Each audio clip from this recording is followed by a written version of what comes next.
I've been waiting to shoot this video for years. Today's the day that I'm going to say the quiet part out loud. Take 0.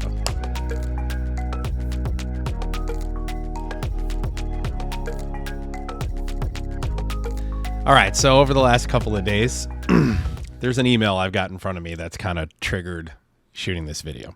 But over the last few days, I've had a couple of different conversations internally and externally that has precipitated this conversation, right? The basic premise is, why is this so damn hard? Like, why is Industry 4 hard, the automation of business decisions? Why is Industry 5 hard, the convergence of human and artificial intelligence? Why is it so hard? Obviously, there's many reasons. We try to distill it down into bite-sized chunks, right? Industry 4 generally fails because wrong partners, wrong strategy, wrong architecture, right? Industry 5 is hard and is failing at an exponential rate, primarily because people didn't get Industry 4 right, all right? But the underlying premise is just, why is this so damn hard, right? Had an internal conversation with a team member this morning. We're talking about vendors. A lot of OEMs reach out to us, and we have lots of partnerships, strategic partnerships. And, they're all the companies that I want to help. Hey, your product is a product that manufacturers need in order to remain competitive in the digital world. And, you meet all the minimum technical requirements. You got the right values. And I want to help you. And then, there's competing interests. And sometimes vendors get it right, in my opinion, and sometimes they don't. And one of the things I was saying to my team internally was, like, competition matters. Competition absolutely matters. Well, part of the reason I started looking for an alternative to Ignition, even though I love inductive automation, was because I know human nature, and I know, what is the incentive and who is incentivized, and competition is what keeps organizations honest. Monopoly is never good. So that's how I ended up finding Frameworks by Tatsoft. That's how I ended up finding WinCCOA by ETM, which is owned by Siemens. It's basically to have options. And just recently we had this conversation. A vendor reached out and we shot some videos. We shot a ton of videos, but we shot a video a couple of months ago, not promoting a product, but I was basically doing a use case with a product, and one of their competitors, ended up reaching out. And the reason they reached out was because in the video that I did, it showed a huge deficiency in their platform. And, through our conversations, they put together a list of features that they wanted to add to their platform so that they could better serve the community. But they did that through, competition drove that, their fear of becoming irrelevant. But it was the conversation we had, which was just frank and brass tacks. And, I just told them what I loved about their platform, told them what I liked about their pricing model, what I hated about their pricing model, what I liked about their roadmap, what I hated about their roadmap, made my arguments. And together we came to a plan, and then they are executing that plan. That's parallel to this conversation here, right? Why is this so damn hard? What's the quiet part? I'm gonna look at this email but it's the email he sent me and the email I replied back to him, and I just decided, I sent the reply and I'm like, I should shoot a video on this. So I'm just gonna read pieces of it and refer to it. He asked the question, why is this so damn hard? And he was basically complaining about something in his organization. I said, interesting fact, 90% of digital transformation pilots are successful. So Industry 4, 90% of those pilots, 85 to 90% of those are successful. But only about 1 in 5 scale. So where in Industry 4, most manufacturers can successfully implement a pilot, but they can't successfully scale. And that's because of wrong strategy, wrong architecture, wrong partners. Okay. That's why strategy, architecture, minimum technical requirements are so important, which why edge-driven, report by exception, lightweight, and open is so important, and which is why unified namespace solves all those issues, mitigates. Industry 5, where we are right now, post ChatGPT, 20% of AI pilots are successful. And We haven't found one that scaled. None. I mean, I have 0.1% scaled because there's got to be some scale out there. I just haven't seen it yet. In my opinion, okay, the impact of a lingering issue in manufacturing culture is being multiplied exponentially in the Industry 5 world. And that was my response to him. Why you're so frustrated? Why can't I get this shit done? Why is it so fucking hard? Why am I always fighting internally with my team members? Why is it we'll have all these meetings, no one will say anything, we'll make a decision, we go out to try to execute, and what I've got are people running interference behind my back. Okay? I've been doing this a long time. Okay? 26 years I've been in this industry. I spent 12 years in manufacturing, in mining, printing, steel, and tier 1 automotive. And then I've been 14 years as a consultant, running, I founded an integrator, built a huge integrator, sold that integrator, 4.0 solutions. I own many companies in this industry. And I've primarily focused on strategy, architecture, and minimum technical requirements throughout my entire career. Why? Because those are the keys to successful digital transformation. There's a phenomena that's always existed throughout my entire 26 years. But it's become so much more pronounced over the last 24 months. So when I go into a room full of people, I get hired by an end user or I get hired by an OEM, they're at a loss. Why are we struggling in this digital world?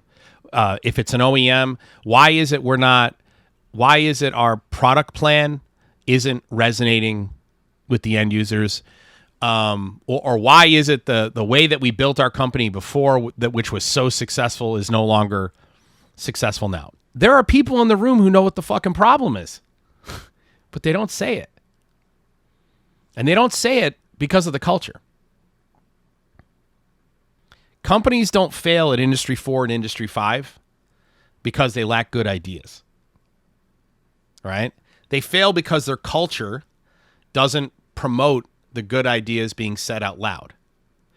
So they pay a stranger to say what an insider or insiders already know. It's so obvious that that's the issue, that there are people in the room who know what the problem is, but they do not have a culture of talking about the problems out loud. I've worked with companies who succeed and those who don't. Okay, a lot of them. And culture is a big way to tell whether or not they're going to get over the hump.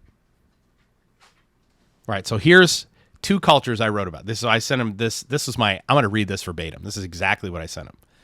Listen, man, it's not about good companies versus bad companies. It's really about 2 decision-making operating systems. You have the best ideas win culture. Okay, so these are ideas that compete on merit regardless of who holds the title in the room. Disagreement is expected, and it's safe, and it's required. Okay? Decisions move fast because nobody's defending a position. Okay? They're chasing the right answer. Collectively, they're chasing the right answer. They're chasing optimal. Then you've got the hierarchy of opinion culture. So this is the idea that wins is the one from the most senior or highest paid person in the room. Okay? This disagreement reads as insubordination. Silence is the safe move, so silence is exactly what you get. That latter culture is the predominant culture in manufacturing. It's the predominant culture. It's so predominant that when you see a domain expert speak up in a room full of decision makers and they stand their position, I just had this with a consulting opportunity, a couple of weeks ago, and he called out the IT department and he called out the members of IT that went over his head and tried to get him fired because he was using the best tool possible. Okay? When you see that happen, that type of culture is so rare that when it happens, it stands out. You're like, this company's got potential. If he feels free to be able to voice that, he's the domain expert here. It stands out. All right, so here are 2 ways, the best idea wins culture. There's really 2 approaches that I see that are the most common. When you see the companies who have these cultures, they have one of these two styles. Okay, so style 1, I actually wrote this in notes that I share with other companies. I'm going to share this with you guys. Amazon has this have a backbone, disagree, and commit culture. Okay, so this is Amazon's own language, all right, for this is leaders are obligated to respectfully challenge decisions when they disagree, even when doing so is uncomfortable or exhausting. They do not compromise for the sake of social cohesion. Once a decision is determined, they commit wholly. Okay? There are two separate obligations here. You have the obligation to object at Amazon, and you have the obligation to execute once decided. All right? That's the Amazon culture. All right? They have a whole bunch of other things. In my teams, I tell my teams all the time, it is your job to tell me when I'm wrong. It is your job to tell each other when you're wrong. It is your job to make me defend my position. It is your job to make your peers defend theirs. I had a friend ask me, who's not in this industry. He said, what's the most frustrating thing to you in industry right now? And I said, oh, that's easy. It is the companies who have so much potential to make a huge difference in the world. And a huge difference is all about increasing productivity. If you want to make difference in the world, increase productivity. If you want to get rid of inequality, okay, you want to live in a world that doesn't have haves and have-nots, we need to create more with the people we have. Okay, that's increase in productivity. There isn't enough to go around. All of you are out there protesting and, whatever, shitting on the American flag or whatever it is you guys do. And you're like, oh, the billionaires suck. Okay, you could literally take all the money of all the billionaires on the planet. You could literally make every single person dead ass even on the entire earth, and we're all starving to death. $16,000 of GDP on year 1, $8,000 per person on year 2. We all die. Okay? You want to make a difference in the world? Increase productivity. There are so many companies out there who have the potential to make that difference who can't get out of their own fucking way because they're afraid to offend anyone. They can't even talk internally in their own organizations because they are afraid to offend anyone. Okay? That is the most frustrating thing for me in industry. That is the most frustrating thing. There are companies that are like, listen, your feelings are your own, fuck off. Just because you're offended doesn't mean you're right. Deal with your own feelings. Okay, come to me with ideas. Come to me, defend your position. Okay, and then you got companies out there who are like, they don't say, no, because you're offended, you're right. What they do is they shut the fuck up. And so they stop sharing ideas. And they don't get better.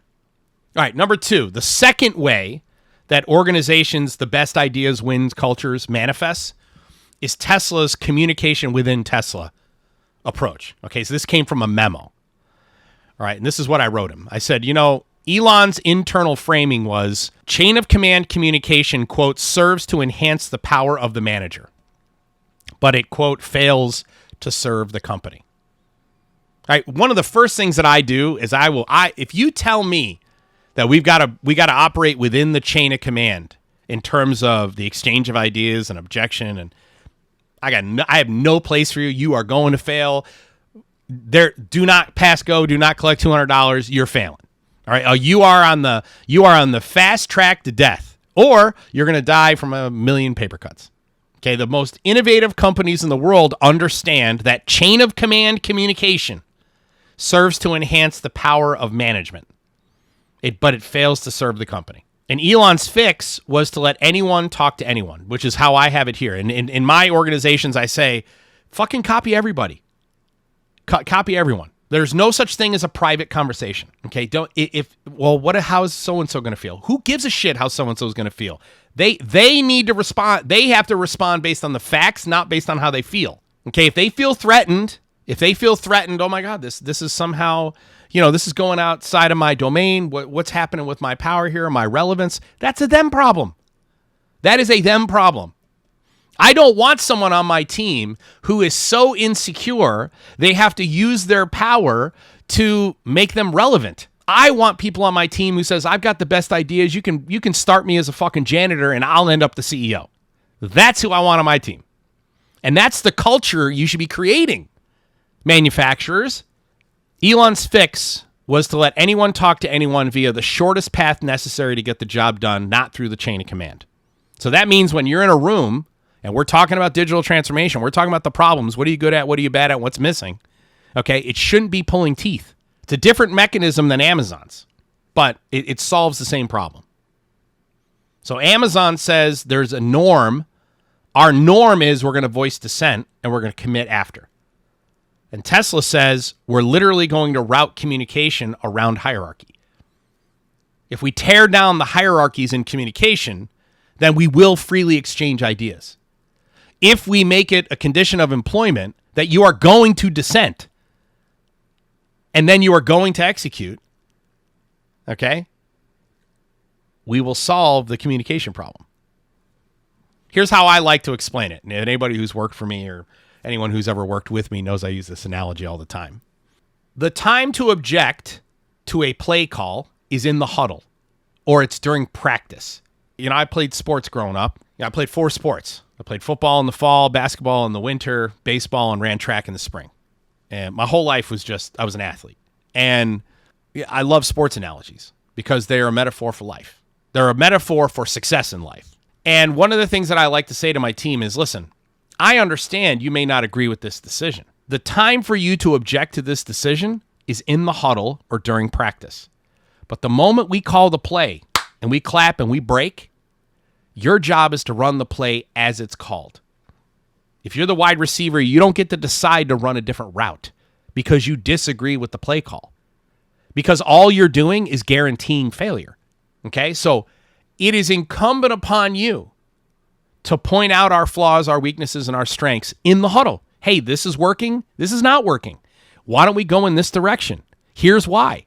And if we don't have consensus, the leaders got to ultimately make the call. They got to pick the side that they trust the most or the argument that makes the most sense and call the play.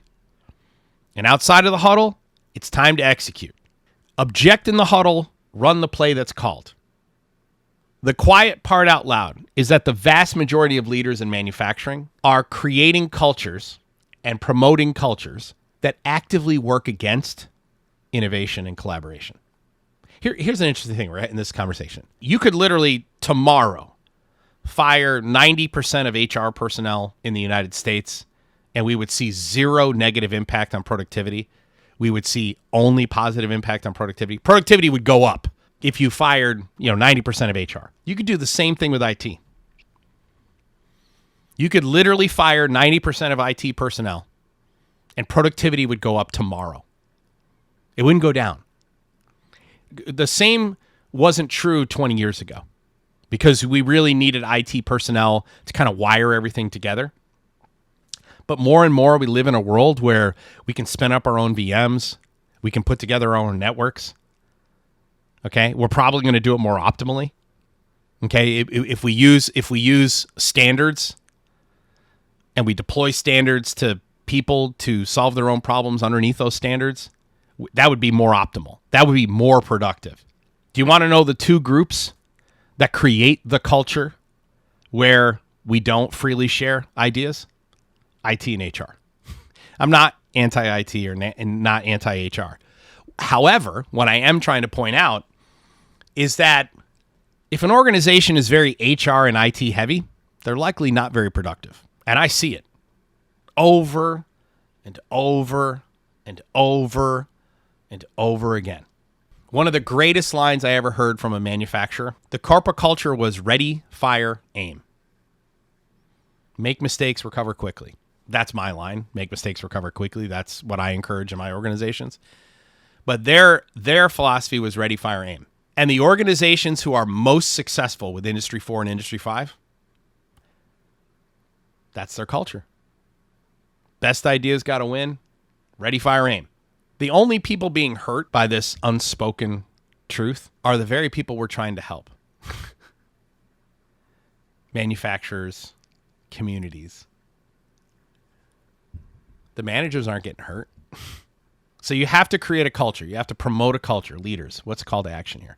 I said to him in the email, I said, leaders must promote a climate of open professional critique to vet for the best ideas while also testing them for hardness. Technologists who want to make an actual difference must be looking for organizations who promote this culture. Let me say it again. If you're a leader in manufacturing, okay, you must promote a climate of open professional critique to vet for the best ideas while also testing those ideas for hardness. Technologists, just like this guy who raised hell about the IT department, and he didn't fear it. You want to know why he didn't fear it? Because he knows he could go somewhere else tomorrow for twice the money. Technologists who want to make an actual difference must be looking for organizations who promote this culture. Bad leaders create this environment. This is what I said to him. He goes, what does it look like if you're in an organization that's run by a bad leader who created hidden by a culture of collaboration, right? Number one, you have a buyer who knows the large OEM is making promises they can't keep while also playing games with the numbers. In the open culture, that gets pointed out. In the closed culture, he doesn't say a word. He or she. The OT engineer knows the historian data is garbage, or it's got holes in it, or it's a fraction of the data that could be there, but won't say so in front of the plant manager or the engineering manager. I'll tell you a quick story. When I worked in the steel industry, I worked in the electrical department. So I was like half electrician, half controls engineer. They had a controls engineering position that they hadn't filled in forever. That was my first controls job. And I worked under a director who was a manufacturing engineer, brilliant guy, total dick, complete politician. Like everything, all day long, everything he did was about furthering his own career, right? It wasn't, and that was at the forefront of the mind. It wasn't sort of back there like, hey, I got to make sure I look out for myself, blah, blah, blah. It was at the forefront of his mind. He had made a decision not to buy a spare line transformer for the electric arc furnace. The transformer's like $25 million. He made the decision not to buy a spare, even knowing that the lead time on manufacturing one was like 24 months. And if if that transformer blew up, we wouldn't be able to melt any steel. Okay.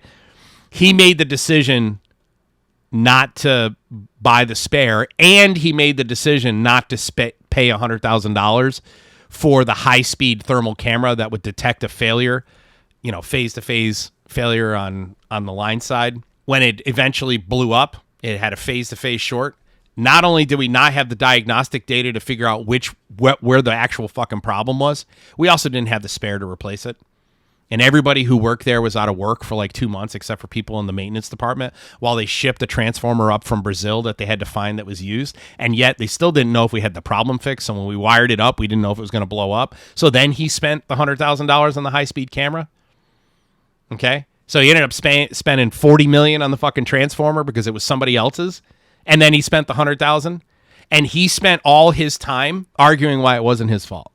There was a safety issue in the melt shop. I had been kind of promoted to a temporary safety coordinator because I was known as a person who spoke out about safety issues. I told this famous email that I sent when I was there.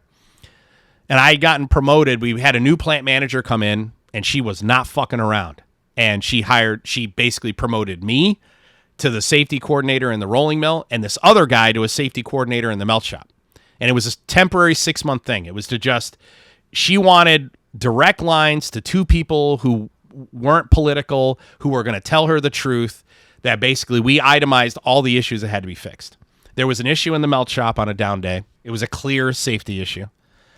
Me and this other guy, we get invited to the manager's meeting. So it's in the boardroom at the facility. And my boss, the dickhead guy, my boss was in that room, but I didn't report to him at that moment. He knew I was eventually going to report to him back. I was going to go back to my old department. But at that time, I reported directly to the plant manager. And she goes around the room and she gets to me, and I bring up what we saw, and I give her my clear diagnosis on what the issue was.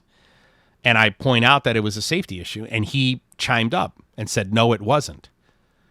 And then I said, okay, explain why it's not. And then he said to me, I don't have to. I'm higher on the food chain than you are. One of two things could have happened in that moment. The plant manager in there could have kept her mouth shut, and he clearly would have been threatening my job while I'm right. The facts are on my side. Or she could put him in his place, regardless of his status. And that's exactly what she fucking did. She dropped the hammer on him in front of all the managers. And all she focused on was that just because you're the director of this group doesn't mean that you have special insight into truth. And we operate in fact and truth to get to optimal outcomes here. That's the kind of leadership you have to promote. Because if you don't, you end up with that type of buyer. You end up with that type of OT engineer. You end up with the IT architect who knows the architectural design is wrong, but's not going to challenge the consultant who sold it. You're going to end up with the integrator who knows the go-live date is completely made up, total fiction, but just nods anyway. And I could tell you a whole other story about how I was consulting for a manufacturer who's working with another integrator who's doing a bunch of machine builds where it's September of year X, and the integrator has a delivery date of February 1 of year Y, 6 months later.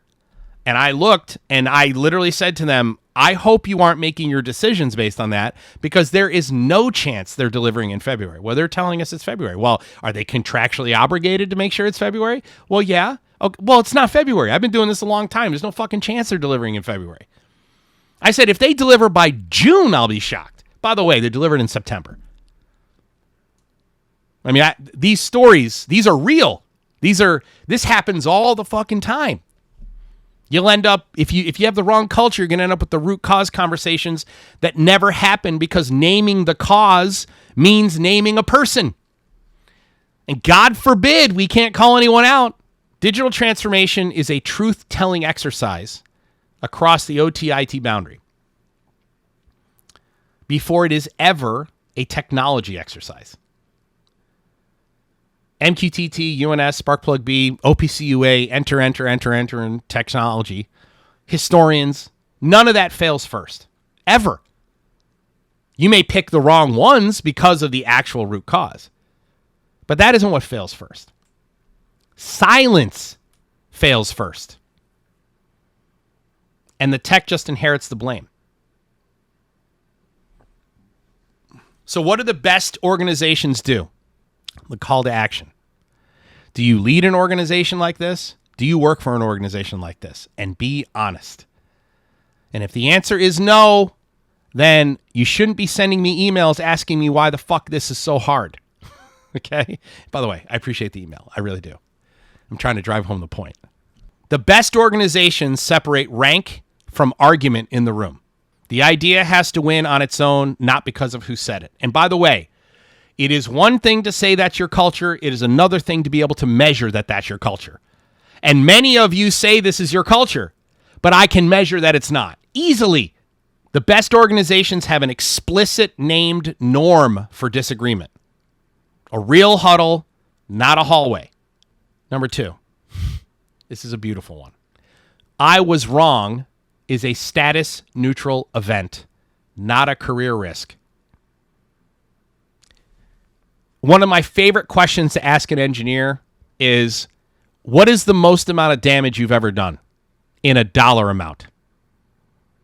And if they don't tell me at least $100,000, $250,000 worth of damage, they're either lying or they're a shitty engineer. That's assuming that they tell me they have experience. You should wear your failures like a badge of honor, because that's where we learn. You should create the culture where people feel perfectly comfortable to say, I was wrong. That's status neutral. Do you work at that organization? And number 3, decisions get a real endpoint. Okay, so once it's called, it's called. There's no relitigating in the parking lot, no swole walking it, no malicious compliance, no subterfuge. That's the commit part of the decision making. And it's just as important as the disagree part. Disagree, litigate, come to consensus, execute. And the problem here, I guarantee the issue here is so many organizations are going to say they have this culture, yet you can measure that they don't. So my ask to you, how do you bring the quiet part out into the open in your organization? You just look around your own room and ask yourself, who isn't talking? And do you actually know why? Like when you're doing your digital transformation talks, look around the room and ask yourself this: who isn't talking? And do you actually know why? That's the quiet part, out loud. And if we want to see the numbers turn around, 80 to 90% of AI pilots are failing. We haven't seen one scale yet. 80 to 90% of Industry 4 pilots succeed. Only 1 in 5 scale. A huge piece of it can be solved with a cultural change that promotes dissent and creates an environment where people commit to the decision. Why? Because they had a say in the play that's called. All right, that's it. That's all I got for you. Man, I've been waiting forever to do that one. Like, subscribe, comment down below.